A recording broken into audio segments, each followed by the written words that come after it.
Well, hello there, everybody. Welcome to the first Wise Words Wednesday. And every Wednesday, I'm going to be bringing you a piece of advice, something that has to do with writing, something that has to do with publishing, and hopefully it helps you.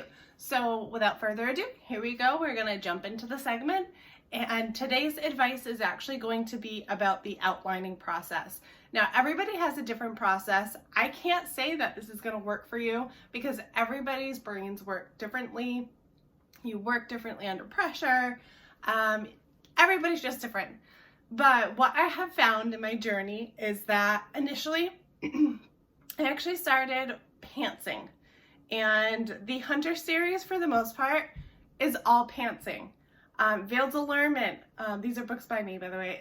Veiled Allurement, I pants that one. Game of Bezique, I pants that one. And I'm not saying that it didn't turn out well or that it was hard. It was just, instead of already kind of knowing what happened, I let the story actually flow, and it kind of took on its own steam and everything, rather than me knowing beforehand what's going to happen.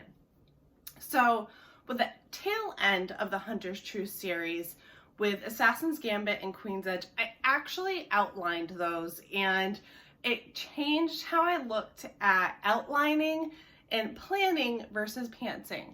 And what it did for me is that it made the days that I'm trying to cram so hard, trying to get 2,000 words, which for some people is just like a yawn to them. Some people can crank out 10,000 words a day, and I applaud you. I'm just not one of those. I have kids, I have animals, I have a husband.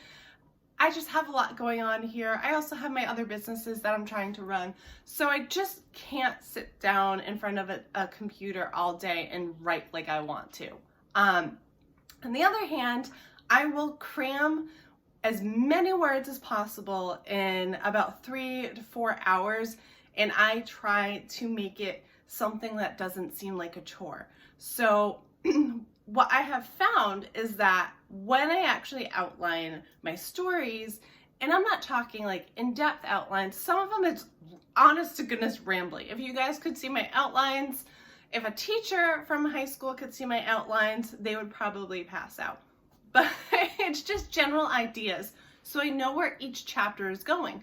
And sometimes I start outlining the entire story and bullet point the story in like a summary style, and then I can actually dissect everything and excuse me, and actually do it segment or chapter by chapter. What happens in this chapter? What do I need to nail so that the reader understands? So basically what I'm trying to say is that outlining just helps you get into the mode better. So you don't have to continuously read previous chapters to then get your flow back, because that's precious time that you may or may not have. For me, I don't have that time to read an hour's worth of work to figure out where I left off mentally. So that is my advice for you guys. Try outlining. Like I said, everybody is different. You may find that outlining actually boggles your mind a little bit, but as a new writer, what I'm going to say to you is outlining is probably going to be your best friend, because I remember when I first started, I had all these wonderful ideas, but then when I started writing it down, because I didn't actually know where I was going, it ended up shoved far, far away where you guys will probably never see them. Some of my good writing friends have heard these crazy ideas that this is what happens when a new writer does an outline. And again, I'm not going to say everybody is like that, but a good portion, when your brain starts going, crazy things happen. So my best advice for you is outline, even if it's a simple outline, beginning, middle, end. This needs to happen. We need to hit these key points. Just try outlining and see where it goes. Until next time, happy writing and happy reading, guys, and stay safe.